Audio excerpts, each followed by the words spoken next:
Yo, dear listeners, hello and welcome back to the podcast. Today I have a multi-time returning guest on the show with me, and this is Dr. Eric Helms. And today we're going to talk about body recomposition, which I haven't discussed with a guest since episode 80, which is titled What You Need to Know About Body Recomposition with Chris Barakat. Now, Eric has recently released an article on the Mass Research Review, which I strongly encourage anybody to subscribe to. And this article is titled Body Recomposition Decoded. And he actually cites Chris Barakat's research paper on body recomposition, among others. So, to begin, I always like to start with definitions. And the way that most people define body recomposition is the simultaneous gain of muscle and fat loss, which seems contradictory because, Eric, you state in your article that most people rely on this heuristic. And to quote directly from the article, the heuristic is that to gain mass, one must be in an energy surplus, and to lose mass, one must be in an energy deficit. And you, Eric, then followed up with an internet-breaking statement. You said, this is a fundamental misconception. And that's where I want to start. Why is this a misconception? Because it doesn't take into account the energy content of different types of mass. So you can have a net gain of mass for your whole body while still actually being in a net energy deficit because of the composition of different tissues. I think an easy way to think of it is when you refer back to tracking macros, whichever one gets, right? If 1 gram, which is a unit of mass of fat, is 9 calories, but 1 gram of protein or carbohydrates is 4 calories-ish, you could see how you could, let's say, put those grams on a scale and then take them off, and you could have a scenario where, let's say you have a net change of 1 gram. You had 2 grams added of protein or carbohydrates, and you take away 1 gram of fat, but that's still a 1 calorie deficit, right? 8 versus 9.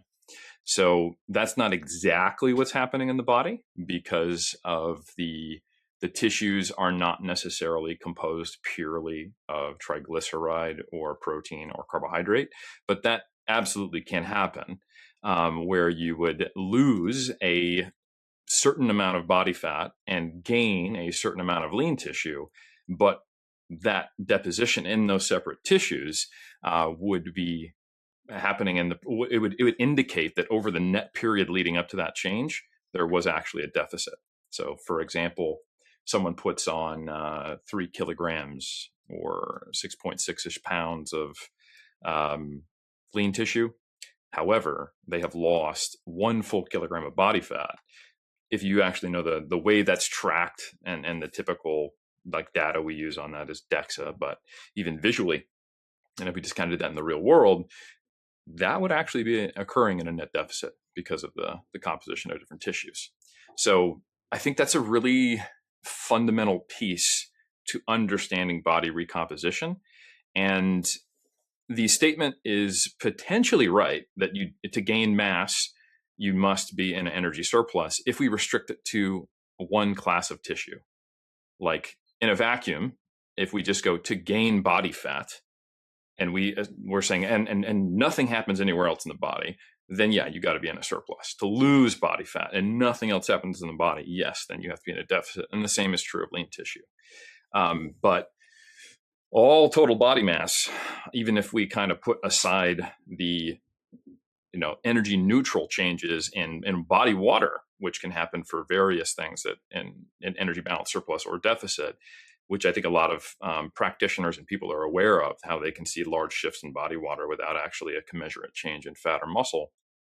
Even if we put all that aside, you can see changes in body mass that are counter in net to what is going on in terms of that statement of energy surplus or balance. And we assume that if we see a net scale weight increase that persists on someone, that is most likely a surplus. And in many cases, it probably is.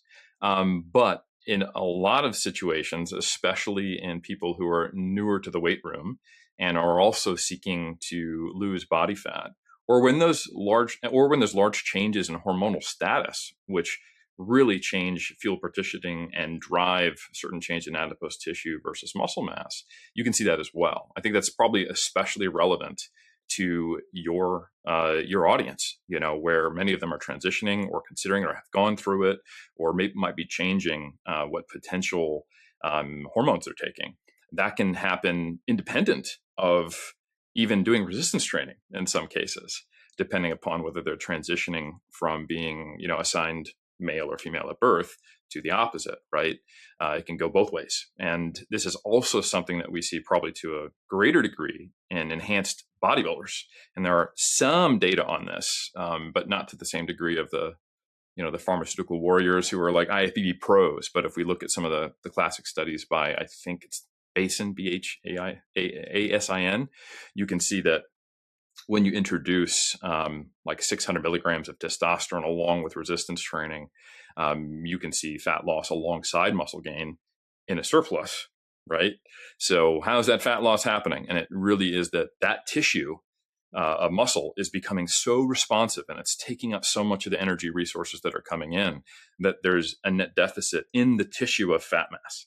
And I think that's another way that can help people conceptualize it, is that there is only so much to go around in terms of energy. And if a lot is being driven towards muscle gain, then it can kind of starve the other tissue of available substrates.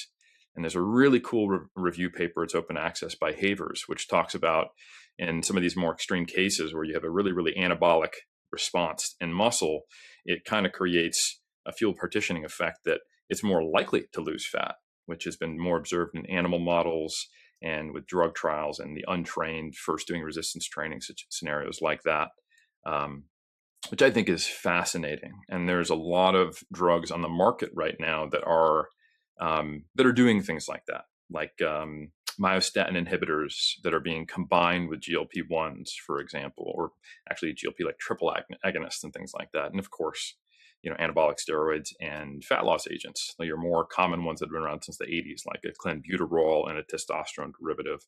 You will see things like this as well.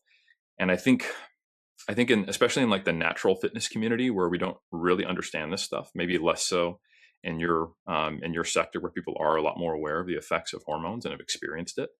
I think the typical evidence-based, but maybe not fully well read on this topic, person who's drug-free and works largely with drug-free athletes or clients, they just kind of, they act like that's an exception to physics and it's somehow totally different than normal physiology. And I think a better perspective is that what all of these drugs do is they amplify physiology that is already present, and there are some people with the right combination of genetics, environment, training stimulus, dose, where they're at in their lifting career, where they can get similar effects to someone who might be actually taking, image enhancing drugs for either fat loss and or muscle gain. It's not it doesn't change physics at the very least, and it doesn't completely alter your physiology to where it's something else. It's more like just turning up the signal to muscle and then allowing fat loss to be much more efficient than it might otherwise be, and preventing some of the cascades that are in our bodies to shift fuel utilization more towards protein, including, unfortunately, our stored protein when we get into deeper deficits and get leaner. So, bit of a long answer, but I think sometimes people immediately balk at that kind of statement. As you said, it is a bit of a shock to say that that's a fundamental misunderstanding, but that's why. And that was a very exhaustive answer. What I hear you say is that if we can generate such a strong anabolic stimulus that muscle growth takes up so much energy as to starve body fat of that substrate or that energy, then we can create this situation where even in a surplus, we can see fat losses with muscle gain occurring at the same time. That is correct. And I think that's the more challenging one for people to understand, because fat loss in a surplus is like kind of crazy talk.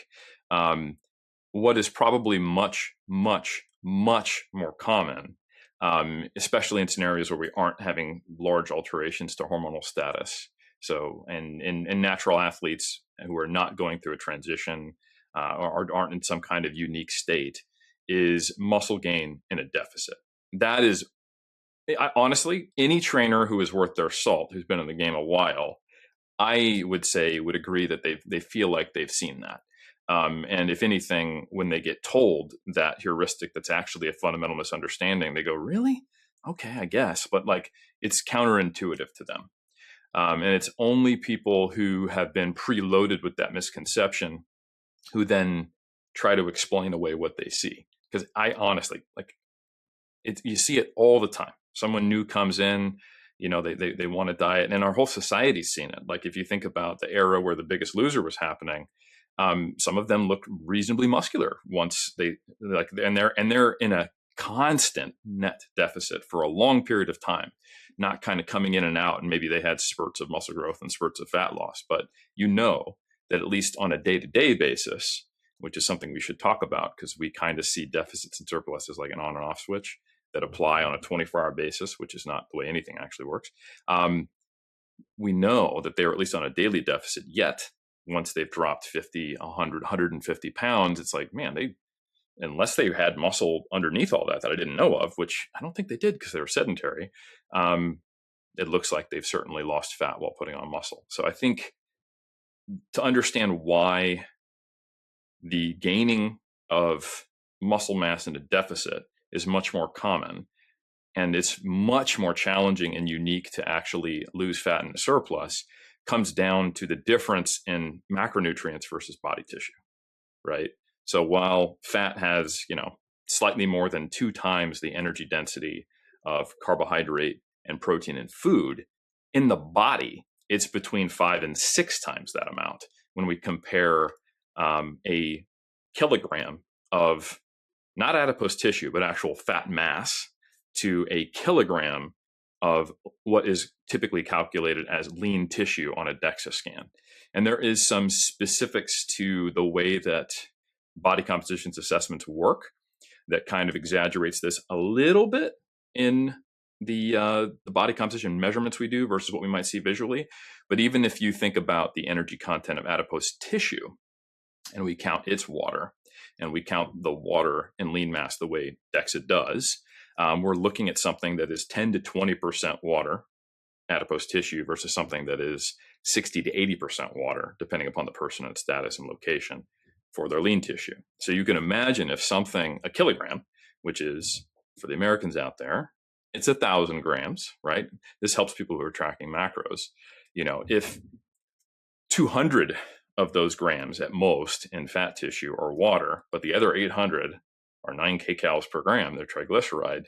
And then if we flip that entirely for the lean tissue, where as much as 80% of that lean tissue is water with zero energy, and only 200 grams are 4 kcals per gram, then we see what's happening here. And now we see, oh, wow, there's a 5 times disparity. So for me to actually see my scale weight go up while losing, fat mass, or for me to be in a surplus, I should say, and actually be losing fat mass, there has to be a pretty massive gain of muscle mass for that to make sense in terms of the net change on the scale. But yeah, what is much more common is someone might lose a little bit of fat, gain a little bit of muscle, and often that will result in either a neutral scale weight change or close to it, or a slight gain in the scale weight when you're actually in a deficit. So most instances of body recomposition that you will see are probably occurring in a deficit. Yeah, I would say that's my experience as a coach, and also my experience when I started bodybuilding. The first thing I did was go into a cut, and I was also for the first time lifting weights, and I could clearly see that I was gaining muscle because my physique would not have looked the way it did by the end otherwise, since I started with none. And I think the one thing I do want to say is just before we get into this, that is not only common, I think it's the expected outcome, unless someone starts lifting weights when they're say really, really lean for example. If you're starting from a background of like you're starting quite lean and like you've either dieted to that state, or you have a really, really low body fat set point and habituation or whatever, your combination of environment and genetics, behaviors and all that results in you walking around really, really lean, most people will see a simultaneous loss of body fat and muscle gain because the stimulus to grow muscle is so strong at the start, which is actually reflected in the literature. If you were to, I don't have this data, but I'd say 99% confident that this would be the case. And there are some data that could indicate this, but aren't fit for purpose. So I'm being a very pedantic researcher here. But if I was to do let's say a systematic review of literature where I only included studies where there was no guidance given for nutrition and untrained individuals began lifting weights, I would guess that the vast majority of them, on average for the group, not every single individual, but at least at the group level, you would see some reduction in body fat mass while seeing some increase in muscle mass.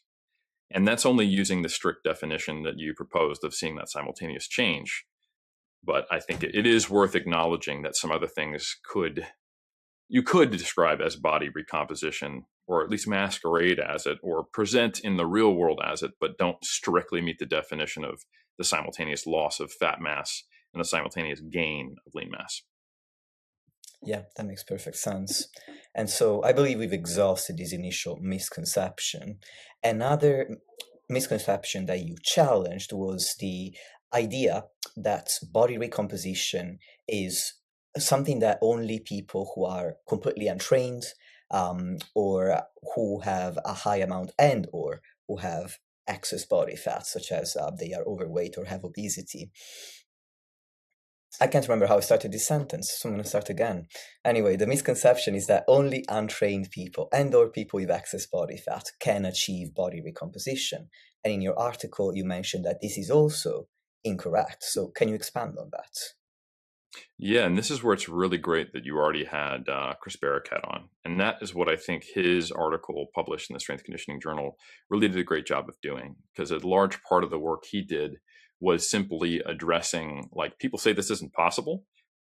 People say that body recomposition can only be done in untrained lifters, people coming off a layoff, or people who are high in body fat, and then it's off the table and it'll never happen again. Okay, well, if that's true, then we shouldn't be able to observe that happening in those conditions, right? And this is a foundational principle of empiricism, right?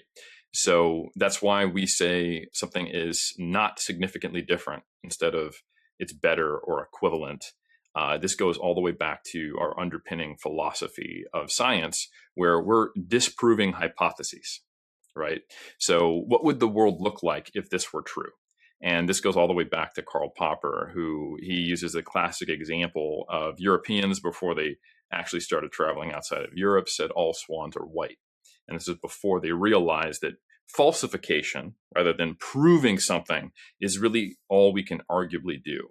Because to say this is true, you have to start with an assumption about truth, which is quite challenging, even though we all feel like there are things that are true. Even gravity is called a theory, the theory of gravity. And it persists as a theory because when you're in a gravity well on planet Earth, as we all are, we've never seen someone show that, oh, in this condition, gravity doesn't work, right? So it retains the best empirical theory can ever become is that it's a theory, not a fundamental truth and law of nature like we sometimes use in more colloquial terms. So once Europeans went to Australia and they saw their first black swan, all of a sudden that truth, just with that one instance, gone. So for millennia, Europeans only saw white swans. They see their first black swan. Shit, not all swans are white, despite having only seen that in our world working and having that be the case the whole time. So in that same manner, all Chris had to do was show a few case studies of competitive bodybuilders who are like, hey, listen, they're dieting, they're getting very lean, and they're literally competitive physique athletes. They're not just trained, like recreationally trained, like, the 20% of studies that are out there, and the other, 78% are untrained people. These are highly trained lifters. And in some cases, over the course of a 6 to 8 month contest prep, there was a modest increase in lean mass. So it's possible. And then you're like, oh, well, they must have been on drugs. They're bodybuilders. No. These were drug-tested athletes. There was a case of, I think, 2 different figure competitors. And I know the case studies. I think one was, I want to say one was Pardue. But anyway, I don't want to get the citation wrong. But there was 2 different case studies of female figure competitors who had a net made, if you look at the individual time points, and this is important, where that gain occurred, and then they did lose a little bit at the end. But when we're looking at the contest prep, where they were in a deficit on average the whole time, might have been some refeeds in certain days here, et cetera, they lost fat and gained muscle despite being quite well trained, and not just going from high, fat to normal, but going from normal to shredded or something close. So then the question becomes, how did that happen? Is that measurement error? Were they actually cheating? And I've seen all those narratives online, and I think those are probably unlikely. The main thing is we had a much longer observation time. We're looking at a 6-month period of change, which enables small changes that do occur in well-trained individuals to happen in muscle mass. And maybe the combination of, hey, these aren't female bodybuilders competing at the pro level who have like maxed out their capability of gaining muscle mass, but they are in less muscular divisions, and also in a time frame where figure wasn't quite as muscular as it is today. So like if you were to go back to the 20-teens, figure is probably a little closer in terms of muscularity for what we might think of now as for bikini. And that's true natural and enhanced side of the sport. And if you don't know physique sport, all that means is, hey, there's multiple different categories you can enter, and what you wear, what poses you do, and what's emphasized and the level of muscularity that's rewarded, it differs. And you kind of have, fit model on one end, and you have women's bodybuilding on the other end, and then figure is closer to the more extreme end, and bikinis closer to the less extreme end. So when you've got someone who's in an era of less muscularity competing in figure, and they've been lifting, say, 5, 6, 7 years, yes, they're absolutely very well trained and they're very impressive. But especially if they have a high genetic ceiling for what they can accomplish, they might be closer to what we would consider an intermediate in kind of broad speak relative to themselves and where they could get. So the amount of muscle that they can gain, and therefore the rate of muscle mass they can gain on a week-to-week basis, especially earlier when they're higher in body fat, they're going to use less body protein for fuel, it might offset any amount that they might lose towards the end of prep. And the net effect is a slight gain in lean mass. So we can unpack those elements of what I just stated as the mechanism a bit more. But the beauty of what Chris's paper did is it just showed multiple instances of not only individual case studies or case series where there were people who were able to put on a little bit of lean mass in a deficit and experience body recomposition, but also whole studies where the group on average was not untrained and was not overweight, and we observed body recomposition. So I think that was a fantastic entry point, and at least broke down that first barrier of possibility. But I think people still struggle with understanding how this occurs, and they kind of still put those categorical restraints that Chris is pushing back against, and they see it as, oh, well, that was someone with amazing genetics, or maybe they're coming off a layoff. And I think this is probably a little more possible than people understand if they know why. And what is the fundamental difference between a trained and untrained person and someone high in body fat versus lower body fat? And what's the fundamental difference between a surplus and a deficit? Because people typically look at these with far less nuance than is representative of what they truly mean. Deficit, off switch, no more anabolism, right? High in body fat, totally fundamentally different. And you can gain muscle and lose fat at the same time. If you're not, like with obesity, totally different. No way you can gain muscle in a deficit. Trained lifter, you got to have everything going right for you perfectly to gain muscle. Fundamentally different from when you were an untrained version of yourself. Not possible. And those are not actually the real way that a deficit, high body fat, or a high training status operate. Yeah, I conceptualize these aspects as more of a spectrum as opposed to an on and off switch. Yeah, I think for the surplus deficit especially, it's really important to think about it in a very granular way. And like we're essentially in a a fed or unfed state, prandial, postprandial, if we want to use kind of more scientific terms. And let's say you're in a 300 calorie deficit. As far as your body is concerned, at some point, 20 minutes into eating, and for the next couple hours, you're in a surplus. Let's say your TDEE is 2,600 calories, you're eating 2,400 calories, 800 calorie meals. You are absolutely going to be storing liver glycogen, storing muscle glycogen, and storing some amount of body fat when you're eating an 800 calorie meal, if your total daily energy expenditure is 2,600, right? Now, by the end of the day, and after you slept for 8 hours, the total output is a 200 calorie deficit. And there's some time point a few hours after you ate where your body's going, oh, well, I need to maintain blood glucose levels, so we're going to tap into some of that glycogen. Oh, you're still moving and doing that. I need not only that glycogen to get tapped into and maintain these blood glucose levels, we also got to liberate some fat stores. So it's this, if you were to zoom all the way in and imagine like these cells as factories, you wouldn't know whether someone is in a modest deficit or surplus, because you're just basically seeing forklifts coming in and out all the time, right? And it's only until you back up and you see whether that cell is shrinking do you know that if that factory is actually in a net gaining of boxes of whatever's in there, or loss of boxes, if we want to stay with that analogy. And if you're really close to the cell and someone is in a state of total starvation, now, okay, sure, now you're just seeing stuff going out, cells shrinking. Or if someone is in like on a very, very high calorie, high density diet and they're sedentary, there's very few boxes going out and they're like dodging all the boxes coming in. So it's very obvious when someone is in those extreme states. But when someone is at maintenance-esque or small surplus or small deficit-esque, like you're actually coming in and out of those states every time you eat and every time enough time has passed when you don't eat. So you can imagine then, okay, well, what does that mean? Well, there's other events that are localized and happening. Let's say you train 3 times a week. Now you provide a resistance training stimulus. And now for up to maybe as long as 48 hours or longer, depending upon how well trained you are, now there's this order that says, hey, we're going to give a priority lane. You can cut the line for protein coming into these cells, muscle cells, right? And if that happens to offset the amount of boxes going out, and now they go, okay, well, let's take the box out of these other cells, fat cells. Now you can actually see, because of the protein and energy availability. So basically, can you generate the ATP to drive muscle protein synthesis? And then are there enough excess amino acids to then lay down as new proteins? In this situation you're in, is the anabolic drive strong enough from training?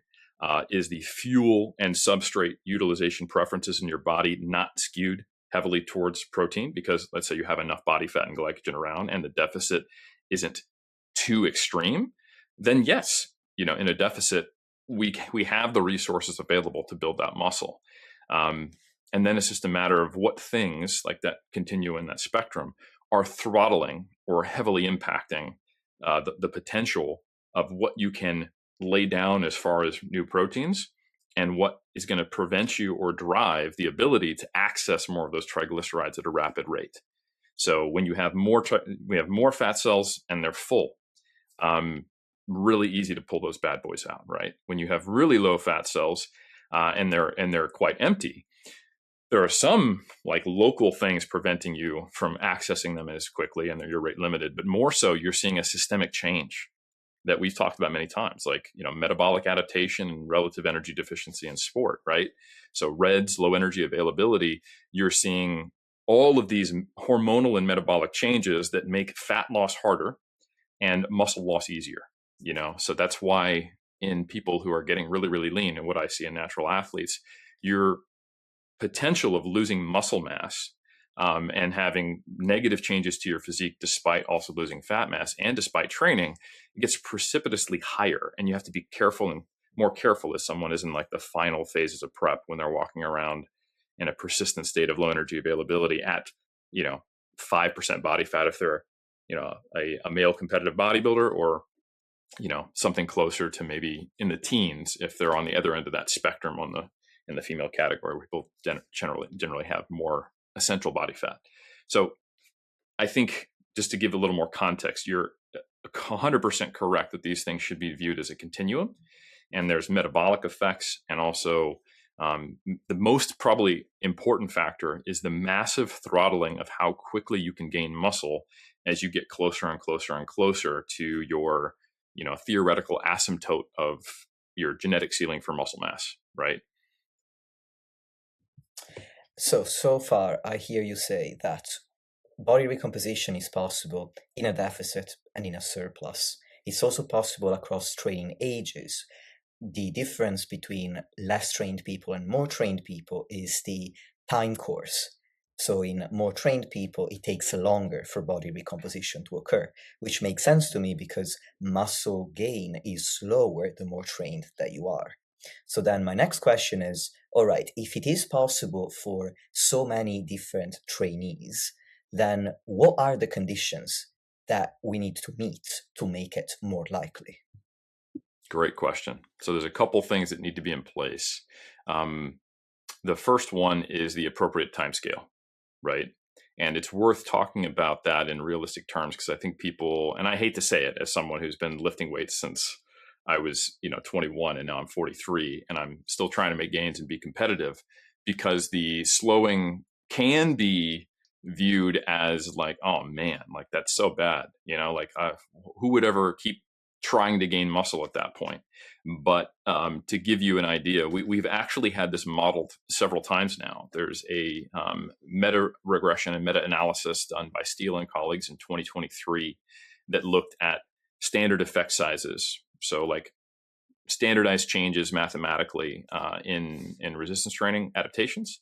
And in one of their supplementary files, they specifically looked at all the studies that existed that looked at hypertrophy in the arm, so cross-sectional area changes in the arm. And there was enough data there, and some rare studies that were as long as basically a year and a half, and a lot of studies that were anywhere from 4 to 24 weeks, and of course progressively less as you get there, that modeled what is described as a linear log relationship. And that just means that there is an exponential rate decrease in the amount of muscle you can gain in any time period.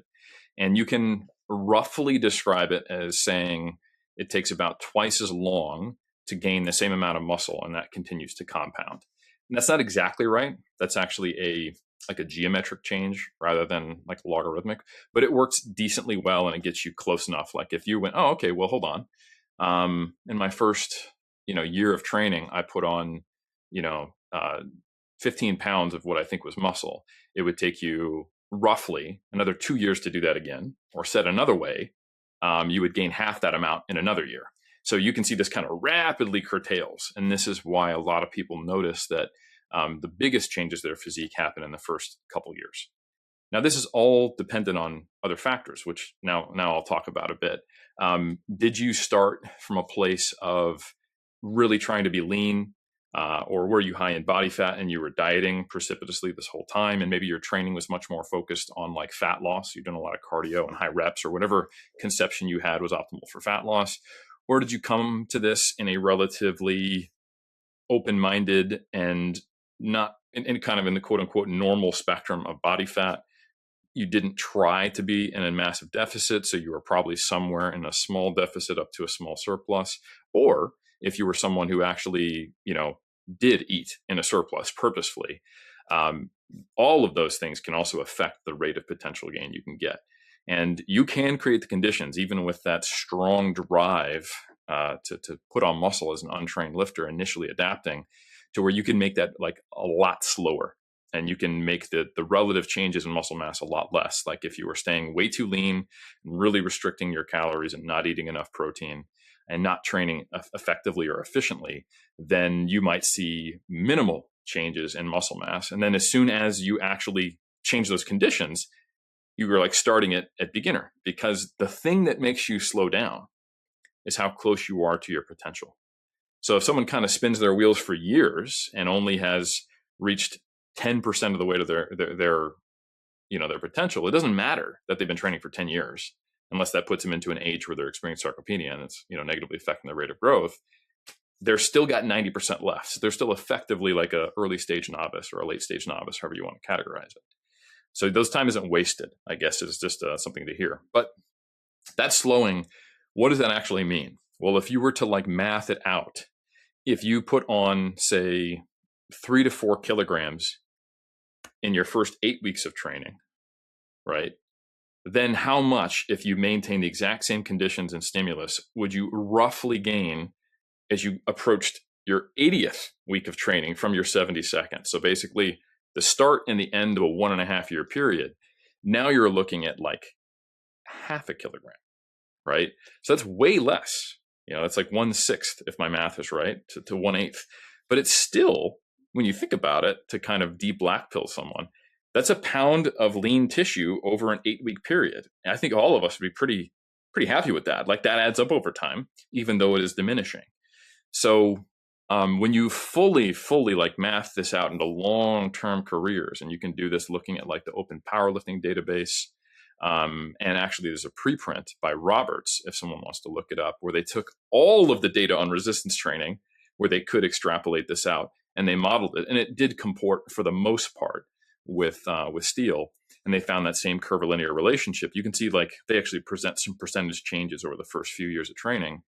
You're still eking out gains for almost your entire career until you get to the point where sarcopenia, prevents you from gaining, further muscle mass. And I've played around, and I've looked at, okay, what was my stage weight change from 2023 to 2025 when I went all in on bodybuilding, and assuming like if we use that rate of change as my assumed maximum, then what would be my predicted point where I'm gaining so slowly it might as well be a plateau, right? Or just maybe we'll cut it off at 50 to say that that's the point where sarcopenia actually curtails my ability to gain. I'm just going to maintain for 5 years, and then I'll start, shrinking and looking old and dying, as we all will inevitably. And it's like not discouraging for me even at this stage, because like it would predict me at being on stage in my mid to late 40s closer to 83, where now I'm closer to like 81. And that's those two kilograms of muscle mass. If you compared my 2023 to 2025, were the difference between being a bottom tier pro to a mid tier pro. So another 2 kilograms, I don't think it's actually the same, because it gets harder and harder to compete with these genetic freaks. It's not like going from mid tier to top tier, but I'm certainly confident that I might be able to mix it up with competitors that I never thought I'd have a dream of challenging. So taking it back to your question and making it less narcissistic about my stage preparation, what this means is that if you can only gain, let's say, because you've been lifting weights consistently for a couple years, maybe a pound or half a kilogram every 2 to 3 months, then that's the type of time scale that you need to be thinking about for body recomposition to occur at a minimum. And then what's our measurement error in a study to even detect that, right? And then finally, this is actually not really a problem, because what level of surplus do you need to put down half a kilogram of muscle tissue? Not that much. And we can talk about the energy composition of lean versus fat mass in a moment if you think that would help, Nick. But that means that, okay, if I was a novice and I could, have a reasonably sized deficit and actually recomp, well, hold on, as a really, really advanced lifter, I should be able to as well. It's just going to take longer because I don't need a surplus to build muscle, right? I only need a small amount of energy. And I think this is an important fact too. We do have data indicating that if you are in a large enough deficit, you can curtail the amount of muscle that you will gain as a novice. You'll still experience body recomposition, but you're making it harder to put on muscle because you're not in a constant state of energy supply. But every time there is some energy that the body can partition towards those factories and send some boxes into the muscle, you're gaining some muscle. But you could be cutting your possible muscle gains in, say, a third, as an example, even being in a modest deficit. And this has actually been observed. There's a classic bulking study by Rosnick in 2002 that actually showed this. They had a couple groups that were in pretty large surpluses. They put on 3-point-ish something kilograms of lean tissue in 8 weeks, training 4 days a week progressively and hard. These are young university-aged males. And then one group was the control group. And if you math out the net energy balance over the 8-week period based upon their changes in fat mass and their changes in lean mass, they were probably in about a 100-calorie deficit. And they put on about a third of the muscle, or lean mass, I should say, right? So I'm sure they were happy. They lost some fat mass, gained some muscle, but it was absolutely less than they would have been if they'd properly fed these newbie gains.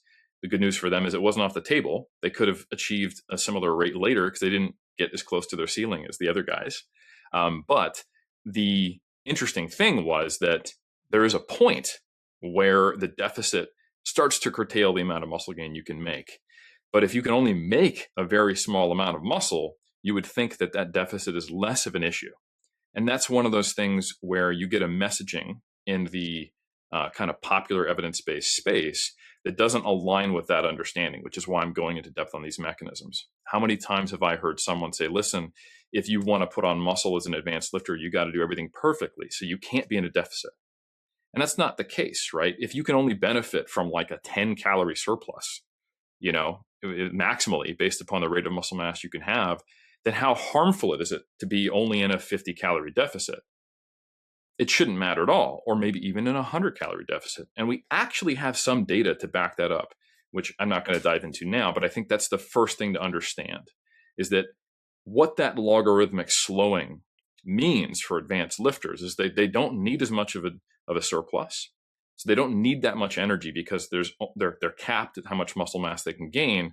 So they're not going to be as hurt by a deficit relative to their potential to gain muscle mass because it's not nearly as high as it is for someone who's untrained. And then the other effects that you would layer on top of that, which can impact that possibility, are have you created an environment through the deficit or your body composition or a combination thereof, where essentially you're seeing a fuel utilization change, where your body is making it harder to tap into fat stores or harder to gain muscle, and that you're like lower, like your baseline level of hormonal support and I would say metabolic support is degraded, right?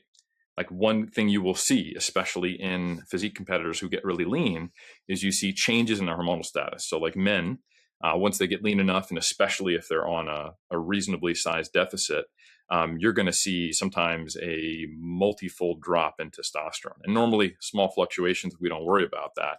But if you go from like all these American scales, like if you're walking around 800 and you go to 150, you'll absolutely probably see a lower baseline level of muscle mass that you can maintain. And we see this actually in testosterone replacement studies. We look at hypogonatal men, so men who are like producing less than 300 nanograms per deciliter, and we look at someone who's at the top of the scale. They don't respond better to resistance training. They don't necessarily have a better genetic response. It doesn't predict anything, but what you will see is them walking around at basically maybe a 2 to 3 kilogram difference of their baseline level of muscularity. And this also comports with the lack of sex differences that we see in response to resistance training. On average, people who are assigned male at birth or female at birth, they come to the table with different baseline levels of muscle mass and lean mass because one went through male puberty, the other one did not, right? So you might both be, let's say, 70 kilograms at the same height, but one of you is 25% body fat, one's 15% body fat.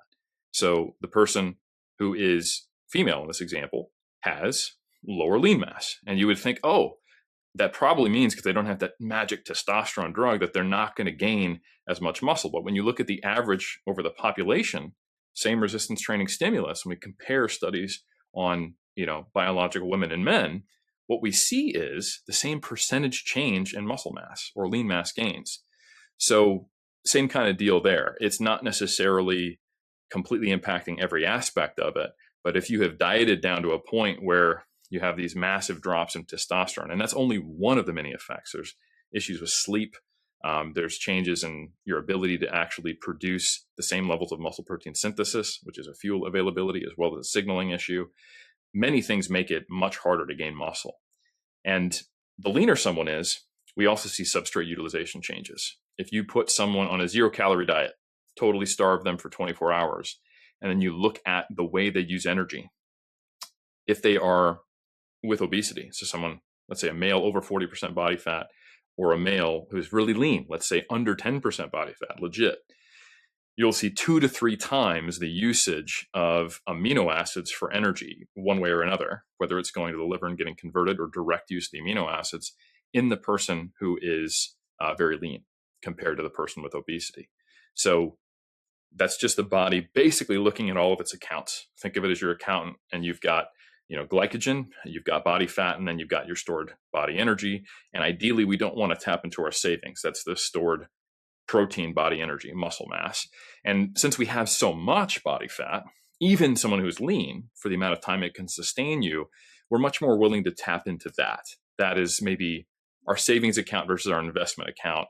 And then we have our checking account, which is, say, glycogen, right? We can pull that in and out, but we don't keep much money in it. It can only really sustain us for like a day of hard work. And when that is a little bit lower than normal and you have very little in your savings account, you have to, buckle down. Like it's COVID, we got to tap into our investment account. And that's when you start losing muscle mass. And that's essentially what you see. Large deficit, low body fat, low glycogen levels. You're going to use as much protein as your body can for fuel. Unfortunately, not just the protein you eat, but also what's stored. So when all of those factors converge, that's when you see way less chance of body recomposition. If anything, you're just trying to curtail the amount of muscle mass that you're going to lose with resistance training. But if you start flipping some of those, I won't say switches, but if you start pushing some of those dials on that continuum closer to having the ability to lay down protein, not use protein for energy quite as much, and if your maximal rate of gain is aligned to the time scale you're looking at, then yeah, it is literally just a matter of time before you can observe body recomposition if you set your deficit right, if you're not too lean, if you're well trained. And we actually do have some like real world examples of this. And I think this is a great way to kind of check the plausibility of, okay, well, can a well-trained lifter who is, not that high in body fat experience body recomposition over time? A great example is powerlifters and the IPF. So that's the Drug Tested Federation. And when you look at a lot of the middleweights, so what I would describe as middleweights would be the weight classes in the lower end, middleweights or lighter of the bell curve. So people in like, say, the 63 kilo class or lower on the women's side, and then people who are in like the 93 kilo class or lower on the men's side, knowing that those go up to 84 plus and 120 plus in the women's and men's respectively. There's many instances where someone who, like a male, for example, has been campaigning in the 66 kilo class or the 74 kilo class or the 83. And over time, especially even late in their career, they've had to go up. And then they kind of get this spurt of gains, which might be indicating they're kind of throttling what they could make. And remember that what they have to do to stay in that same weight class is to not be in a large enough net surplus to gain body mass, but they're trying to get stronger. And a big component of getting stronger is putting on more muscle mass. And if you watch carefully, and if you talk to them and you listen to the podcasts they're on, or you talk to their nutritionists, they start to describe how their cuts are getting harder and harder and harder, and how they take a DEXA scan. And like great examples, Delaney Wallace. He's a multi-time 83 kilo world champ. And I know a little bit about this because he's talked about it on podcast and shared his DEXA results. And also Alberto Nunez, my colleague, worked with him on nutrition for a while. And he basically described how he's walking around the leanest he can be and, without actually having negative effects. And he's like a legit 8% body fat. And I've seen the man, like he looks like he's 6 weeks out from a bodybuilding show. And he's, totaling in the mid 800 kilos as a drug-free lifter. He's obviously a genetic freak, but he went up a weight class and put a whole lot of kilos on his total, because now he's at a different set of constraints, being closer to maybe 10 or 11 or 12% body fat than when he was at 8. And that's the type of thing where we see that over time. They need to move up if they want to get stronger. And then once that true rate of gain that they could make is finally supported, it occurs. And there has been this recomposition over time, as Delaney is still making weight as an 83, but maybe he was 9% body fat, then he was 8.5, and then he was 8. If you look at like year-on-year changes, which are too long for us to study, in exercise or sports science, but you can observe these effects. And not to say that he was in a net deficit the whole time, but that's kind of a perspective on it, where you have a natural study of someone who is limited by how much body weight they can gain, and therefore limited to how often and how much of a surplus they can be in. And any tissue gained as muscle needs to be offset by either the acute cut or the fat that they're carrying around, so they can still make 83. And that's something they will say, is that their cut is getting harder and harder and harder because they can't lose as much body fat because it's so low. So they have to find a way to cut water. And there's only so much you can do in a 2-hour window and still compete effectively. So they've got to move up. So anyway, bit of a tangent, but I think that is a great example of how all of those things can collide to still allow body recomposition if a long enough time scale occurs in someone who is both lean and extremely well trained, where they're literally a world champion strength athlete. Dear listeners and viewers, this is a juicy conversation, so I've decided to split it into 2 parts of about equal duration. Therefore, tune in to next week's episode for part 2. In the meantime, if you want to work with me, as always, you will find links to do so in the show notes, as well as links to Eric's products and services if you are interested. Thanks for tuning in, and I will talk to you next time.